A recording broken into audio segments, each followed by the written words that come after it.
Hello दोस्तों, good morning, शुभ प्रभात। Blog start करने से पहले सभी बड़ों को मेरा प्रणाम। छोटू को ढेर सारा प्यार। स्वागत है आप सभी का हमारे यूट्यूब चैनल दीप लता ब्लॉग्स उत्तराखंड में। जो आज के ब्लॉग की शुरुआत हो रही है सीधे देवर जी के घर से, और हम लोग आए हैं यहाँ पर। आजकल आप लोगों को पता ही है नवरात्रि चल रही है, तो नवरात्रि की नव दुर्गे की कथा रखी गई है। सो अभी हम उसी आरती में आए हैं। चलिए हम करते हैं आरती और मिलते हैं आपको थोड़ी देर के बाद। अब मिलेंगे हम आपको सीधे भागवत में। और आज हमारे देवर जी के बच्चे का बर्थडे भी है, जुड़वा है जो ट्विंस, उनके बच्चों का बर्थडे भी है। सो बर्थडे का ब्लॉग देखने को मिलेगा आपको कल को। सो क्योंकि आज मेरे को श्रीमद् भागवत कथा का आज लास्ट दिन है, तो भंडारा है, तो भंडारा वाला ब्लॉग भी आपको देखने को मिलेगा थोड़ी देर में। बने रहिए ब्लॉग में।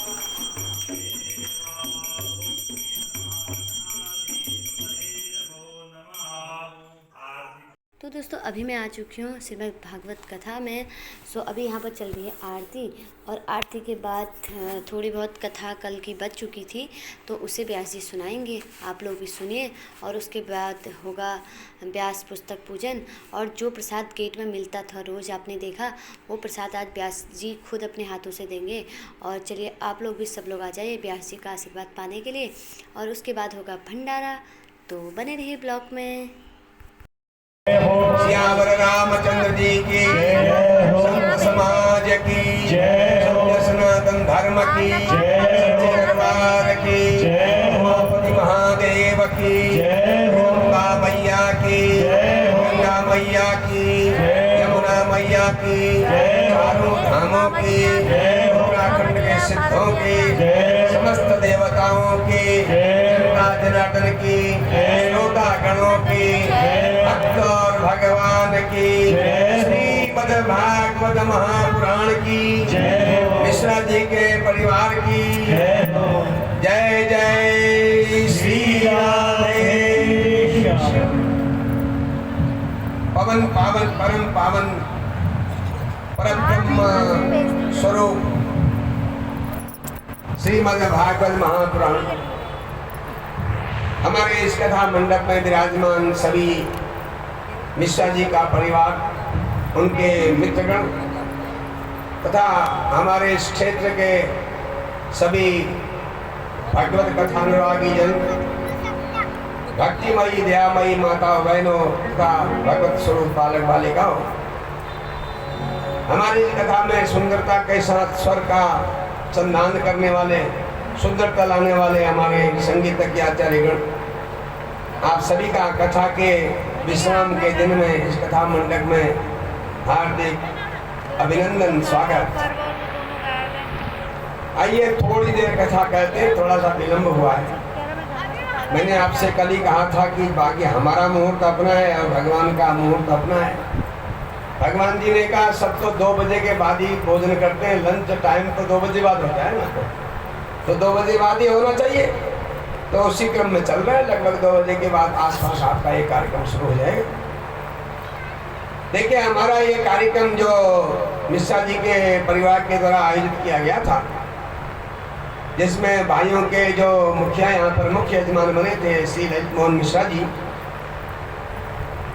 उन्होंने अपने भक्तगणों के साथ, अपने पारिवारिक जनों के साथ, अपने श्रीमती जी के साथ इस यज्ञ के पूर्णाहुति संपन्न कर दी। प्रातः काल आज विधिवत पूर्णाहुति हो गई। तो बहुत से लोग प्रश्न करते हैं ये हवन में इतना टाइम लगा दिया, देर लगा दी, इससे अच्छा एक साथ डाल देते घी भी आग में, और एक साथ जो है वो जो साकल्य है, चरू है, वो भी डाल देते, एक साथ हो जाता जल्दी बच। तो ऐसा क्यों करते हैं, इतना देर क्यों लगाते हैं इसमें? तो एक बात बहुत सरल है, आपसे कहें कि आप भोजन करो और सारा एक साथ ही खा जाओ, ऐसा तो नहीं हो सकता। तो धीरे धीरे खाएंगे ना, हिसाब से, प्रयास के हिसाब से। तो ये जो यज्ञ आप कर रहे हैं मिश्रा जी के परिवार के द्वारा और उनके लोगों के द्वारा जिसमें सहयोग किया गया, आप जितने श्रोतागण हैं उनका भी इसमें बहुत बड़ा सहयोग रहा, क्योंकि ये अकेला एक परिवार अपने आप नहीं कर सकता इतने बड़े यज्ञ को। तो इसमें जनता जनार्दन के होने से ही इसकी शोभा होती है। और जनता जनार्दन अधिक संख्या में पहुँचे तो काम करने वाले के मन में बड़ी संतुष्टि होती है, उनको एक प्रकार से प्रमाण पत्र मिल जाता है कि उन्होंने ठीक काम किया है। तो इसलिए अधिक से अधिक लोगों को आने के लिए कहते हैं इस कार्यक्रम में। तो ये पवित्र श्रीमद् भागवत की कथा हमारे राजा परीक्षित को श्री सुखदेव जी ने सुनाई थी गंगा तट पर। जब मनुष्य के अंदर वैराग्य आ जाता है तो उसको साधुओं के संतों का महत्व मालूम होता है। साधु संत का मतलब ये मत समझ लेना कि भगवे कपड़े पहन लिए तो वही साधु संत हो गए। वो साधु संतों का एक वेश बैठ गए और धीरे धीरे दिन बीतने लगा। दूसरी तरफ एक मंत्रज्ञ ब्राह्मण घर से चले राजा परीक्षित के जहर को उतारने के लिए। उनका नाम था कश्यप। और बिल से तक्षक भी निकल पड़ा और दोनों की कभी कभी ऐसी होनी होती है, भेंट हो गई। और भेंट हो गई तो तक्षक सर्प ने देखा ये पंडित जी बड़ी जल्दी जल्दी जा रहे हैं, क्या बात है।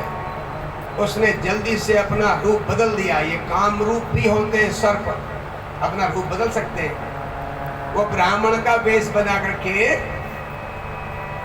उनके सामने आए। ब्राह्मण से कहा महाराज नमस्कार, पंडित जी प्रणाम। दोनों फिर बिल्कुल राख बन जाए।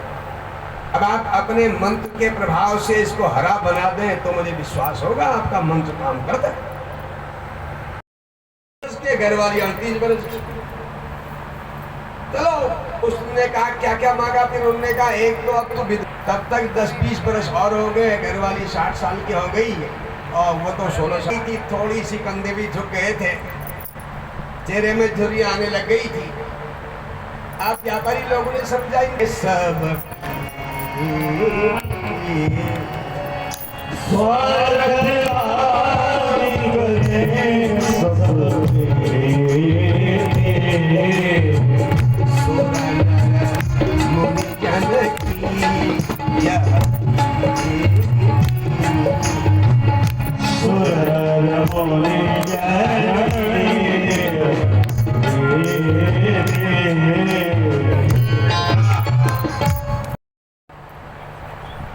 आजकल बच्चे पैदा होते ही मोबाइल सीख जा रहे हैं, पैदा होते ही। क्योंकि माँ जब बच्चा गर्भ में होता है तो रोज मोबाइल ही देखती है। अभिमन्यु की तरह जैसे माँ के गर्भ में उसने सीख लिया था चक्रव्यूह का भेदन, ऐसे बच्चे ये मोबाइल फोन का भेदन सीख रहे हैं। हो गया बेचारा बहुत परेशान हो गया। पूरा आदमी जवान था और जवानों से कहने लगा मैंने ऐसा समय देखा है। ऐसी झूठ बोलता है, वो सच कह रहा है लेकिन वो झूठ लगता है। कितना पापी है, तभी तो सब मर गए इसके आपस में कर। अब अकेला रह गया, हमको भी ऐसी बातें पाप की सुनाता है, झूठ बोलता है। वो यही सुनाता था हमारे जमाने में। फिर जमाना आया, 1 रुपये का 10 कनिस्तर घी आने लगा, सोने के रुपये थे। फिर जाकर समय आया 1 रुपये। यहाँ पर कह रहे हैं कि हमारा शरीर 7 खंड का है। ये शरीर 7 खंड का बना हुआ है। मंजिल है ये शिव, जहाँ पर सारा ज्ञान है, देखने वाला, सुनने वाला, बोलने वाला, रस लेने वाला, सूंघने वाला, विचार करने वाला, सब इसी खंड में है। पांव वाला पांव 1 खंड, घोड़ा 3रा खंड, जांघों से ऊपर कमर से 4था खंड, कमर से नाभि तक 5वां खंड, नाभि से गर्दन तक 6ठा खंड, 6ठे गर्दन से सिर तक 7वां खंड। 7 खंड का शरीर है। और इसमें त्रिकुटी माला में ठाकुर द्वारा जो हमारे 2 भाव के बीच का स्थान है, यही मंदिर है। और यहीं पर तारा चमकता है मकर, और यही अमृत वर्षा होती है। तो 7 खंड का बना मकाना, सुंदर मार्ग दुष्कर जाना। जो सरल रास्ता है उसको तो कठिन समझते हैं हम लोग, भगवान के भक्ति वाला। तो कैसे पहुंचता है आदमी वहां? गुरु कृपा से चढ़े सुजाना। जिस पर गुरु जी की कृपा हो जाएगी वो 7वें खंड में पहुंच जाएगा। राजा परीक्षित 7 वाले खंड वाले मंजिल में बैठे, यहाँ बैठ गए दिमाग में। यहाँ सोचा भगवान के बारे में, ज्ञान के बारे में चिंतन किया, तो मरने का भय मिट गया। इसलिए गर्दन। तो देखिए उसके बाद राजा परीक्षित की मुक्ति हो गई। और बाद में उसके पुत्र ने राज्य का संभाला। जन्मेजय ने, उनके 4 पुत्र थे।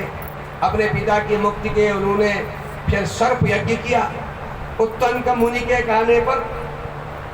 और सर्प यज्ञ जब संपन्न हुआ तो वेद व्यास जी आए, उनसे पूछा ये आशा देवी जी, उन्होंने भी बड़ा इसमें उत्साह के साथ कार्यक्रम किया। देखिए आशा देवी जी भी सबको हाथ जोड़ना चाहती हैं। अभी भंडारा शुरू होने वाला, देर में नहीं हो। उसके बाद आपके भाई साहब हैं श्री भगवती प्रसाद मिश्रा जी, वो काम ये दत्त देखिए ये है, आपको बहुत सारा धन्यवाद देना चाहते हैं। और उनकी श्रीमती जी भी खड़ी है, देखिए आपको सबको बहुत धन्यवाद देती है। उसके बाद हमारे जो है ईश्वरी दत्त जी हैं, ईश्वरी दत्त जी है कहाँ, यहाँ पर खड़े, हाँ हमारे ईश्वरी दत्त, इनको हम अनिल मिश्रा जी करके जानते हैं। पर खड़ी है, देखिए अभी आपके सामने खड़ी हुई, वो भी आपका धन्यवाद अदा करना चाहती हैं। फिर हमारे उनके सबसे छोटे भाई श्री कमलेश कुमार मिश्रा जी हैं। आप ज़्यादातर दिल्ली में रहते हैं और काफ़ी एक्टिव आप देख रहे हैं, इधर उधर दौड़ रहे हैं। उनकी श्रीमती जी है, इनके बगल पर खड़ी है, देख लीजिए, जो कल यहाँ पर आपको सुदामा जी के कार्यक्रम में दिखा रही थी। इसके साथ हमारे मनोज कुमार जी मिश्रा जी और उनके परिवार के सदस्य हैं। मनोज कुमार मिश्रा जी यहाँ पर अभी नहीं दिखाई दे रहे। उसके बाद रंजन मिश्र की श्रीमती जी भी आई है और रंजन प्रसाद जी हैं। और ये देखिए रंजन प्रसाद जी वो पीछे खड़े हैं, ये गौरव जी हैं, गौरव मिश्रा जी और हर्षित मिश्रा जी और सिद्धार्थ मिश्रा जी और हर्ष मिश्रा जी, बच्चे छोटे वाले घाट के। और हरि प्रसाद जी भी यहाँ पर शपथ नहीं आए हैं। इनकी चाची भी आई हुई है दिल्ली से और इनकी बहन जो है पास में रहती है, उन्होंने भी पहले भागवत सुनाया है। जनार्दन त्रिपाठी जी ने उनका भागवत किया था, हमने सुना था, उन्होंने हमको बताया। ये देखिए पास में रहती है, यहाँ पर खड़ी होंगी, अभी दिखाई देंगे आपको। तो ये सब जो आपके और बहुत सारे लोग हैं और बेटियाँ हैं, वो सब लोग यहाँ पर पधारे हैं। उन सब लोग आपका बहुत बहुत धन्यवाद करते हैं। आप धैर्य से बैठे, मैं देख रहा हूँ बहुत लोगों को चेहरे को उनकी मनसा तो है और चलती रहेगी। भागवत का जो श्लोक है, जो भागवत की पूर्ण होने पर जो श्लोक आता है अंतिम में, उसको सुन ले। आप भी कर सकते हैं हाथ जोड़ के, नाम संकीर्तनम यस्य प्रणामो दुख समनस। हमारे मिश्रा जी के पितरों का, देवताओं का बड़ा आशीर्वाद रहा खूब जनता के साथ। एक प्रकार का यहाँ ऐतिहासिक कार्यक्रम हुआ। लोग करते हैं हमारे जितने श्रोतागण हैं, भगवान उनका स्वास्थ्य ठीक रखे, वो सुखी रहें और उनके मन में, और हमारे जितने बच्चे कथा सुनने आए थे वो भी सुखी रहे, विद्यादान में आगे बढ़े। और इसी के साथ अब हमारी पुस्तक पूजा, व्यास पूजा होगी। पहले यजमान आरती करेंगे, पुस्तक में गंधाक्षर चढ़ाएंगे। फिर जो लोग ऊपर आके पूजा करना चाहते हैं, जो वो यहाँ से आएंगे इधर से और यहाँ से जाएंगे, लौटने का रास्ता है।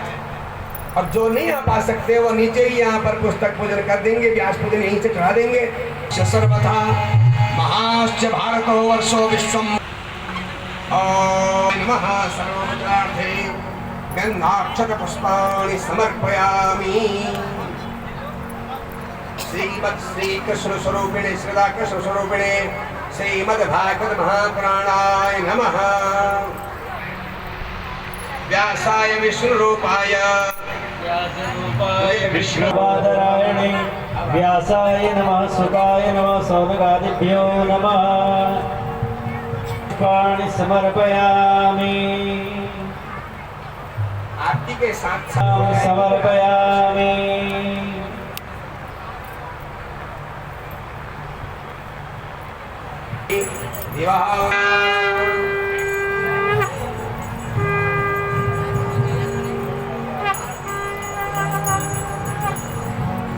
श्यामा तेरी आरती, कन्हैया तेरी आरती, सारा संसार करेगा हरि जोड़ के। श्यामा तेरी आरती, कन्हैया तेरी आरती, सारा संसार करेगा कर जोड़ के, करेगा कर जोड़ के, करेगा कर जोड़ के।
फायदा हो बताइए।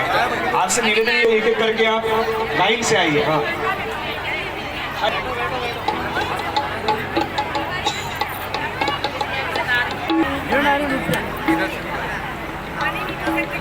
शुक्रिया तेरा शुक्रिया तेरा तेरा शुक्रिया तेरा शुक्रिया तेरा शुक्रिया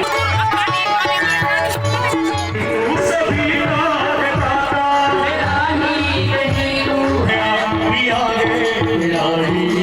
तेरा शुक्रिया तेरा शुक्रिया तेरा शुक्रिया तेरा शुक्रिया तेरा शुक्रिया तेरा शुक्रिया तेरा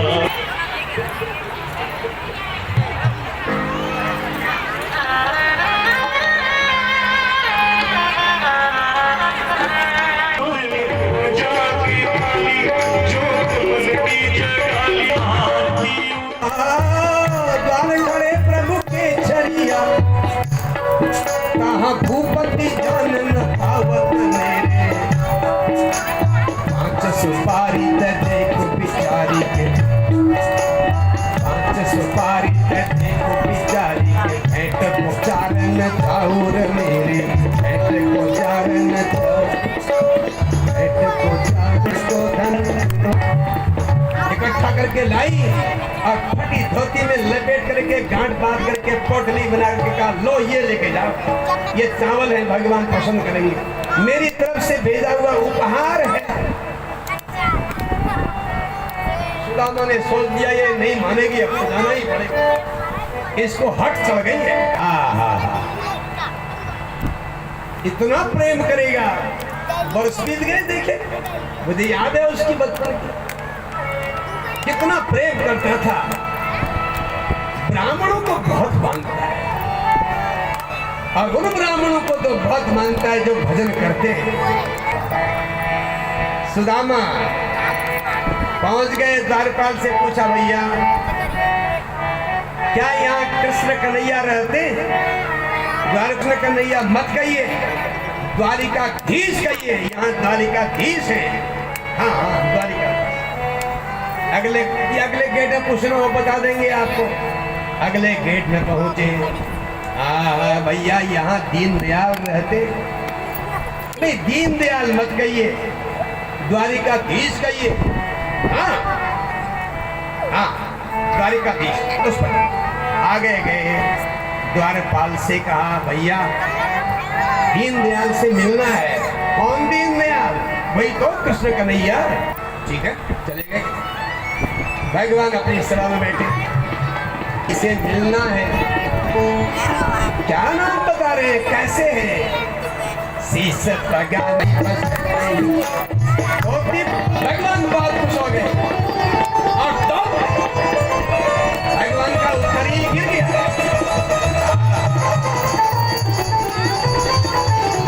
उत्तर ही गिर गया। पीछे राजा महाराजा दौड़ने लगे।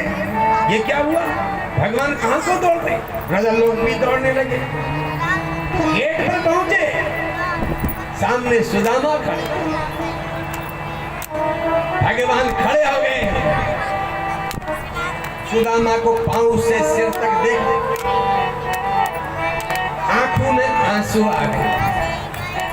मेरे बालापन के मित्र सुदामा कैसे आए? मेरे बालापन के मित्र सुदामा कैसे आए? सुदामा कैसे आए? मेरे भैया कैसे आए? सुदामा कैसे आए? मेरे भैया कैसे आए? मेरे बालापन के मित्र सुदामा कैसे आए? मेरे बालापन के मित्र सुदामा कैसे आए? मोहन दौड़े दौड़े भागे, सुदामा हृदय लगाए। मोहन दौड़े दौड़े आए, सुदामा हृदय लगाए। मिल रहे बहुत दिनों के बाद, सुदामा कैसे आए? मिल रहे बहुत दिनों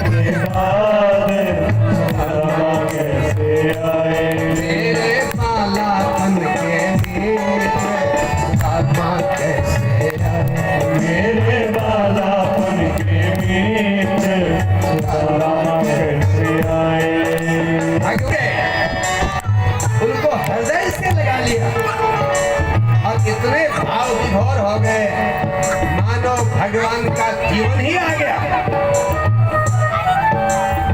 दोनों प्रेम में के भी आंसू टपक गए। इतने कमजोर दुबले पतले गरीब ब्राह्मण को कैसे अपने छाती से लगावे।